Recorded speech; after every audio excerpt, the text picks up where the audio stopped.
جو آثار یعنی جو چیزیں حضور علیہ الصلاۃ والسلام کی صحبت میں رہیں یا آپ علیہ الصلاۃ والسلام کے استعمال میں رہیں، تو صحابہ کرام رضوان اللہ علیہم اجمعین ان چیزوں سے حصول برکت حاصل کیا کرتے، ان چیزوں کو استعمال کرتے اور ان چیزوں کو بطور برکت، بطور نعمت استعمال کیا کرتے۔ مثال کے طور پہ آپ علیہ الصلاۃ والسلام کے موئے مبارک، آپ علیہ الصلاۃ والسلام کا استعمال شدہ کپڑا مبارک، آپ علیہ الصلاۃ والسلام کا منبر مبارک، آپ علیہ الصلاۃ والسلام کا عصا مبارک اور بھی دیگر چیزیں یہ بے شمار ہیں۔ ان تمام چیزوں سے صحابہ کرام رضوان اللہ علیہم اجمعین برکت حاصل کرتے، اپنے پاس رکھتے۔ اسی حوالے سے حضرت عبداللہ بن انیس کہتے ہیں کہ میں ایک روز خالد بن سفیان بن حضری گستاخ رسول کو قتل کر کے حضور علیہ الصلاۃ والسلام کی بارگاہ میں حاضر ہوا۔ حضور نے فرمایا تمہارا چہرہ فلاح پائے۔ کہتے ہیں کہ میں نے حضور علیہ الصلاۃ والسلام کو بتایا کہ میں نے خالد بن سفیان حضری کو قتل کر دیا، گستاخ رسول تھا۔ حضور نے فرمایا تم نے سچ کہا۔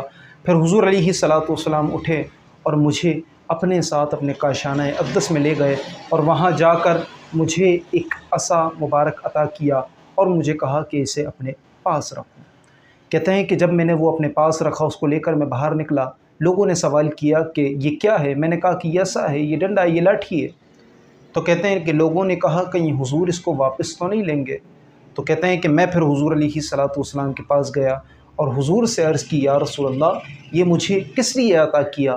تو کہتے ہیں کہ حضور علیہ الصلاۃ والسلام نے جواب دیا کہ یہ تمہارے اور میرے درمیان ایک نشانی ہے، قیامت کے روز یہ تمہارے اور میرے درمیان ایک نشانی ہوگی جس سے انسان پہچانا جاتا ہے، یا یہ بہت کم لوگوں کے پاس ہوگی جو تمہارے اور میرے درمیان ہم پہچاننے میں آسانی ہوگی۔ تو کہتے ہیں کہ وہ روز تھا۔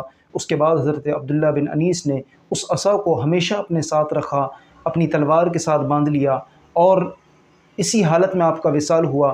آخر میں آپ نے وصیت کی کہ اس عصا کو میرے ساتھ دفن کر دیا جائے، میرے کفن میں لپیٹ دیا جائے۔